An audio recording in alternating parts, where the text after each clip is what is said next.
வணக்கம். Silver chat செய்திகள். இன்றைய முக்கிய செய்திகள். கோடை வெயிலின் தாக்கம் அதிகம் இருக்கும் என்பதால் பகல் நேரத்தில் தேவையின்றி பொதுமக்கள் வெளியே வர வேண்டாம். கலெக்டர் குலோத்துங்கன் வேண்டுகோள்.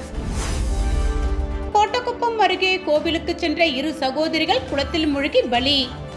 உடல்களை கைப்பற்றி போலீசார் விசாரணை. புதுச்சேரி சட்டப்பேரவை தேர்தலுக்கான திமுக காங்கிரஸ் இடையே தொகுதி பங்கீடு பேச்சுவார்த்தை தொடக்கம். தனியார் நட்சத்திர விடுதியில் நடைபெறுகிறது. புதுச்சேரி திப்ராயப்பேட்டை கல்லறையில் 160ஆம் ஆண்டு சமாதி விழா. முன்னோர்களின் கல்லறையை சுத்தம் செய்து மலர்களால் அலங்கரித்த பொதுமக்கள். இனி விரிவான செய்திகள். புதுச்சேரி திப்ராயப்பேட்டை கல்லறையில் 160ஆம் ஆண்டு நடைபெற்ற சமாதி விழாவில் முன்னோர்களின் கல்லறையை சுத்தம் செய்து மலர்களால் அலங்கரித்து ஏராளமானோர் வழிபட்டனர். கிறிஸ்தவர்கள் கல்லறை திருநாளை கடைபிடிப்பது போல புதுச்சேரியில் உள்ள 21 கிராமங்களைச் சேர்ந்து ஆதி திராவிட பஞ்சாயத்து குழு கூட்டமைப்பு சார்பில் சமாதி திருவிழா ஆண்டுதோறும் கடைபிடிக்கப்பட்டு வருகிறது. அதன்படி 160ஆம் ஆண்டு சமாதி திருவிழா உப்பளம் திப்ராயப்பேட்டை சன்னியாசி தோப்பில் உள்ள மயானத்தில் நடைபெற்றது. இந்த ஆண்டு சமாதி திருவிழா அனுசரிக்கப்பட்டது. திப்ராயன்பேட்டை பகுதியில் உள்ள இடுகாட்டில் அடக்கம் செய்யப்பட்டவர்களின் சமாதியை சுத்தம் செய்து பூக்களால் அலங்கரித்து அவர்களுக்கு பிடித்த உணவை வைத்து பூஜை செய்து அஞ்சலி செலுத்தினர். இதில் ஏராளமானவர்கள் கலந்து கொண்டு தங்களின் முன்னோர்களுக்கு அஞ்சலி செலுத்தினர். புதுச்சேரி சட்டப்பேரவை தேர்தலுக்கான திமுக காங்கிரஸ் இடையே தொகுதி பங்கீடு பேச்சுவார்த்தை தொடங்கியுள்ளது. புதுச்சேரியில் உள்ள தனியார் நட்சத்திர விடுதியில் நடைபெற்ற பேச்சுவார்த்தையில் திமுக தரப்பில் புதுச்சேரி தேர்தல் ஒருங்கிணைப்பாளர் ஜெகத்ரட்சன் எம்பி, மாநில அமைப்பாளர் சிவா, அவைத்தலைவர் SP சிவகுமார் உள்ளிட்டோர் பங்கேற்றனர். காங்கிரஸ் தரப்பில் பேச்சுவார்த்தை குழு தலைவர் வைத்திலிங்கம் MP, முன்னாள் முதலமைச்சர் நாராயணசாமி உள்ளிட்டோர் பங்கேற்றனர். 2021ஆம் ஆண்டு சட்டப்பேரவை தேர்தலில் காங்கிரஸ் 15, திமுக 13, விடுதலை சிறுத்தைகள் கட்சி, இந்திய கம்யூனிஸ்ட் தலா ஒரு இடங்களில் போட்டியிட்டன. தமிழகத்தில் தொகுதி பங்கீடு சுமூகமாக முடிந்ததைத் தொடர்ந்து தற்போது புதுச்சேரியிலும் இடங்களை இறுதி செய்ய இரு கட்சிகளும் முனைப்பு காட்டி வருகின்றன. சிலிண்டர் தட்டுப்பாட்டை கண்டித்து இந்திய கம்யூனிஸ்ட் சார்பில் சிலிண்டர் மீது விறகு அடுப்பு வைத்து சமையல் செய்து நூதன போராட்டத்தில் ஈடுபட்டனர். சமையல் எரிவாயு உருளை தட்டுப்பாட்டை கண்டித்து புதுச்சேரியில் இந்திய கம்யூனிஸ்ட் சார்பில் சுதேசி ஆலை அருகே ஆர்ப்பாட்டம் நடைபெற்றது. இந்த ஆர்ப்பாட்டத்திற்கு மாநில செயலர் சலீம் தலைமை வகித்தார். முன்னாள் அமைச்சர் விஸ்வநாதன், முன்னாள் MLA கலைநாதன், நிர்வாகிகள் தினேஷ் பொன்னையா, கீதநாதன், சுப்பையா உள்ளிட்ட பலர் பங்கேற்றனர். போராட்டத்தில் ஈடுபட்ட பெண்கள் சமையல் எரிவாயு உருளை மீது விறகு அடுப்பு வைத்து சமையல் செய்து நூதன போராட்டத்தில் ஈடுபட்டனர். இந்த ஆர்ப்பாட்டத்தில் பெண்கள் உட்பட ஏராளமானோர் கலந்து கொண்டனர். மணவெளி தொகுதியில் சபாநாயகர் செல்வம் தலைமையில் மக்கள் சந்திப்பு நிகழ்ச்சி நடைபெற்றது. மணவெளி சட்டமன்ற தொகுதிக்குட்பட்ட பூர்ணாங்குப்பம் கிராமத்தில் மக்கள் சந்திப்பு நிகழ்ச்சி மாமல்லன் சிலம்பம் பயிற்சி மையத்தில் நடைபெற்றது. இதில் தொகுதி சட்டமன்ற உறுப்பினரும் சட்டப்பேரவை தலைவருமான செல்வம் கலந்து கொண்டு பேசினார். கடந்த 5 ஆண்டுகளில் அப்பகுதிக்கு செய்த வளர்ச்சிப் பணிகள் குறித்து மக்களிடம் கூறினார். மேலும் அப்பகுதியில் புதிய அரசு ஆரம்ப சுகாதார நிலைய கட்டிடம், சமுதாய நலக்கூடம் விரைவில் கட்டப்பட உள்ளது குறித்தும் பொதுமக்களிடம் தெரிவித்தார். இந்த நிகழ்ச்சியில் கலைமாமணி, பத்மஸ்ரீ, பழனிவேல், பச்சையப்பன், சிவஞானம் மற்றும் ஊர் பொதுமக்கள், BJP நிர்வாகிகள் கலந்து கொண்டனர். கோட்டக்குப்பம் அருகே கோயிலுக்கு வழிபாட்டுக்கு சென்ற இரு சகோதரிகள் அங்குள்ள குளத்தில் மூழ்கி உயிரிழந்த சம்பவம் பெரும் சோகத்தை ஏற்படுத்தியுள்ளது. மரக்காணத்தை அடுத்த கீழ்புத்துப்பட்டு சாவடி திருத்தவாறு தெருவை சேர்ந்தவர் ஐயனார். இவரது மகள்கள் ஹர்ஷினி வயது 11, கையல் 8. இவர்கள் இருவரும் காலாப்பட்டு பகுதியில் உள்ள தனியார் பள்ளியில் முறையே 6, 3ஆம் வகுப்புகளில் படித்து வந்தனர். இவர்கள் இருவரையும் அவர்களது தாய் ஜெயந்தி நேற்று மாலை வீட்டின் அருகே கிழக்கு கடற்கரை சாலையில் உள்ள கங்கையம்மன் கோவிலுக்கு வழிபாட்டுக்கு அனுப்பி வைத்தார். வெகு நேரமாகியும் இருவரும் வீட்டுக்கு திரும்பாததால் பெற்றோர் ஊர் முழுவதும் தேடி பார்த்தும் சிறுமிகள் இருவரும் கிடைக்கவில்லை. இதனையடுத்து கிராம இளைஞர்கள் கோயில் அருகே உள்ள குளத்தில் இறங்கி தேடிய போது ஹர்ஷினி, கையல் ஆகிய இருவரும் குளத்தில் மூழ்கி இறந்து கிடந்தது தெரியவந்தது. இதையடுத்து சிறுமிகள் இருவரின் சடலங்களும் மீட்கப்பட்டு உடல் கூராய்வுக்காக புதுச்சேரி பிம்ஸ் மருத்துவக் கல்லூரி மருத்துவமனைக்கு அனுப்பி வைக்கப்பட்டன. கோயிலுக்கு சென்ற சிறுமிகள் இருவரும் அருகிலுள்ள கங்கையம்மன் கோவில் குளத்தில் தாமரைப்பூ பறிக்க முற்பட்ட பொழுது நீரில் தவறி விழுந்து உயிரிழந்திருக்கலாம் என கோட்டக்குப்பம் போலீசார் தெரிவித்தனர். மேலும் இதுகுறித்து போலீசார் விசாரித்து வருகின்றனர். புதுச்சேரி முதல்பேட்டை தொகுதிக்குட்பட்ட திருவள்ளுவர் நகரில் திமுக தேர்தல் அலுவலகத்தை தலைமை பொதுக்குழு உறுப்பினர் பிரபாகரன் திறந்து வைத்தார். புதுச்சேரி சட்டப்பேரவை தேர்தலை முன்னிட்டு முதல்பேட்டை தொகுதிக்குட்பட்ட திருவள்ளுவர் நகர் பகுதியில் திமுக தேர்தல் அலுவலகம் திறப்பு விழா இன்று நடைபெற்றது. விழாவில் திமுக தலைமை பொது உறுப்பினர் பிரபாகரன் கலந்து கொண்டு புதிய அலுவலகத்தை திறந்து வைத்தார். அதனைத் தொடர்ந்து கட்சி நிர்வாகிகளுக்கு கட்சி துண்டு அணிவித்து இனிப்புகள் வழங்கினார். இந்த நிகழ்ச்சியில் திருவள்ளுவர் நகர் கிளைக்கழக செயலாளர் வேலு ரெமோ, வேலு, முருகன், ராஜாங்கம், ராஜி, சண்முகம், ரவி மற்றும் தொகுதி துணை செயலாளர் செல்வம், தொகுதி பிரதிநிதி சிவக்குமார் உட்பட திமுக நிர்வாகிகள் அப்பகுதி மக்கள் திரளாக கலந்து கொண்டனர். வில்லியனூர் தனியார் திருமண நிலையத்தில் அப்பார் கேபிள் சொல்யூஷன் சம்பந்தமாக தனியார் மின் பணியாளர்கள் பங்கேற்ற ஆலோசனைக் கூட்டம் நடைபெற்றது.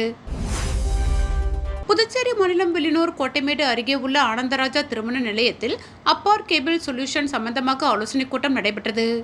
இதில் அப்பார் கேபிள் சொல்யூஷன் நிறுவனத்தின் அசிஸ்டன்ட் மேனேஜர் சபரிநாதன் கலந்து கொண்டு அப்பார் ஒயர் கேபிளை அறிமுகம் செய்து வைத்து அதன் நன்மைகள் குறித்து மின் பணியாளர்கள் இடையே எடுத்துரைத்தார். தொடர்ந்து மின் பணியாளர்களின் சந்தேகங்களை தீர்க்கும் வகையில் பதிலளித்தார். இந்த நிகழ்ச்சிக்கு புதுச்சேரி எலக்ட்ரீஷியன் அசோசியேஷன் வில்லியனூர் தொகுதி தலைவர் செம்மனேரி முன்னிலை வகித்தார். தொடர்ந்து நடைபெற்ற ஆலோசனைக் கூட்டத்தில் எலக்ட்ரீஷியன் தங்களது சந்தேகங்களை கேட்டு தெளிவு பெற்றனர். நடைபெற்ற ஆலோசனைக் கூட்டத்தில் 100க்கும் மேற்பட்ட எலக்ட்ரீஷியன்கள் கலந்து கொண்டு சிறப்பித்தனர். மேலும் ஆலோசனைக் கூட்டத்தில் அப்பார் ஒயர் கேபிள் சம்பந்தமான கேள்விகளுக்கு சரியான பதிலளித்த 10 நபர்களுக்கு சிறப்பு பரிசுகள் வழங்கப்பட்டது. நிகழ்ச்சி நிறைவில் ஆலோசனைக் கூட்டத்தில் கலந்து கொண்டு அனைத்து மின் பணியாளர்களுக்கும் அன்பளிப்பு மற்றும் மதிய உணவு வழங்கப்பட்டது. மரக்காணம் கிழக்கு ஒன்றிய திமுக சார்பில் சிலிண்டருக்கு பாடை கட்டி மாலை அணிவித்து நூதன முறையில் பாஜக மற்றும் அதன் கூட்டணி கட்சிகளை கண்டித்து கண்டன ஆர்ப்பாட்டம் நடைபெற்றது. தமிழகம் முழுவதும் திமுக மற்றும் அதன் கூட்டணி கட்சிகள் சார்பில் தமிழ்நாட்டுக்கு மத்திய அரசின் திட்டங்களும் இல்லை, அடுப்பெருக்க கேஸ் சிலிண்டரும் இல்லை, மத்திய அரசு தமிழ்நாட்டை தொடர்ந்து வஞ்சித்து வருகிறது, கேஸ் சிலிண்டருக்கு பெரும் தட்டுப்பாடு ஏற்பட்டு மக்கள் அவதிப்பட்டு வருகின்றனர், உணவகங்கள், வணிக நிறுவனங்கள், விடுதிகள் இயங்க முடியவில்லை, சிறு குறு தொழில்கள் பாதிக்கப்பட்டுள்ளன. முதல்வர் ஸ்டாலின் பிரதமர் மோடிக்கு கடிதம் வாயிலாக நிலைமையை வலியுறுத்தியும் மத்திய அரசு நிலைமையை சீராக்க நடவடிக்கை எடுக்கவில்லை. தமிழ்நாட்டை தொடர்ந்து வஞ்சித்து வரும் பாஜக அரசையும் அதற்கு துணையாக இருக்கும் அதன் கூட்டணி கட்சிகளையும் கண்டித்து விழுப்புரம் வடக்கு மாவட்டம் மரக்காணம் கிழக்கு ஒன்றிய திமுக சார்பில் மரக்காணம் ஊராட்சி ஒன்றிய குழு தலைவரும் மரக்காணம் கிழக்கு ஒன்றிய கழக செயலாளருமான தயாளன் தலைமையில் மரக்காணம் அடுத்த கீழ்புத்துப்பட்டு ஊராட்சியில் கண்டன ஆர்ப்பாட்டம் நடைபெற்றது. இந்த கண்டன ஆர்ப்பாட்டத்தில் திமுக, விசிக, தேமுதிக, காங்கிரஸ் உள்ளிட்ட கட்சிகளை சார்ந்த நிர்வாகிகள் கலந்து கொண்டு பாஜக மற்றும் அதன் கூட்டணி கட்சிகளுக்கு எதிராக கண்டன கோஷங்களை எழுப்பினர். மேலும் நூதன முறையில் சிலிண்டருக்கு பாடை கட்டி மாலை அணிவித்து ஊர்வலமாக எடுத்துச் சென்றனர். இதில் கூட்டணி கட்சி நிர்வாகிகள், பொதுமக்கள் என பலர் கலந்து கொண்டனர். கோடை வெயிலின் தாக்கம் அதிகம் இருக்கும் என்பதால் பகல் நேரத்தில் தேவையின்றி பொதுமக்கள் வெளியே வர வேண்டாம் என கலெக்டர் வேண்டுகோள் விடுத்துள்ளார். மார்ச் முதல் மே மாதம் வரை வெயிலின் தாக்கம் இந்த ஆண்டு சற்று அதிகமாக இருக்கும். அதனால் பாதுகாப்பு முன்னேற்பாடு நடவடிக்கை எடுக்க அனைத்து துறை அதிகாரிகளுக்கும் மாவட்ட ஆட்சியர் குலோத்துங்கன் உத்தரவிட்டுள்ளார். மேலும் பொதுமக்கள் மற்றும் முதியவர்கள் நண்பகல் 12 மணி முதல் 3 மணி வரை அவசியமின்றி வெளியே வருவதை தவிர்க்க வேண்டும், பருத்தி ஆடைகளை அணிய வேண்டும், அடிக்கடி தண்ணீர் குடிக்க வேண்டும் என அறிவுறுத்தினார். பொதுப்பணித்துறை மற்றும் உள்ளாட்சித்துறை மூலம் மக்கள் அதிகம் கூடும் பஸ் நிலையம், ரயில் நிலையம் உள்ளிட்ட இடங்களில் தண்ணீர் பந்தல் அமைக்க வேண்டும். நகரில் அனைத்து சிக்னல்களில் பசுமை பந்தல் அமைக்க வேண்டும். மின்தடை புகார் தெரிவிக்கும் பொதுமக்களுக்கு சரியான பதிலை கூற வேண்டும். ஏப்ரல் மாதம் வரை பள்ளிகள் நடைபெறுவதால் மாணவர்களுக்கான அடிப்படை வசதிகள் ஏற்படுத்திட வேண்டும். ஆம்புலன்ஸ் மற்றும் தீயணைப்புத்துறை வாகனங்கள் அனைத்தும் ஆரம்ப சுகாதார நிலையங்கள் உள்ளிட்ட மருத்துவமனைகளில் தயார் நிலையில் இருக்க அறிவுறுத்தியுள்ளார். முத்தியால்பேட்டை தொகுதிக்குட்பட்ட அம்பேத்கர் நகரில் ரூபாய் 1.20 கோடி மதிப்பில் கட்டப்பட்டுள்ள சமுதாய நலக்கூடம் மற்றும் அங்கன்வாடி மையத்தை சட்டமன்ற உறுப்பினர் பிரகாஷ்குமார் மக்கள் பயன்பாட்டிற்காக திறந்து வைத்தார்.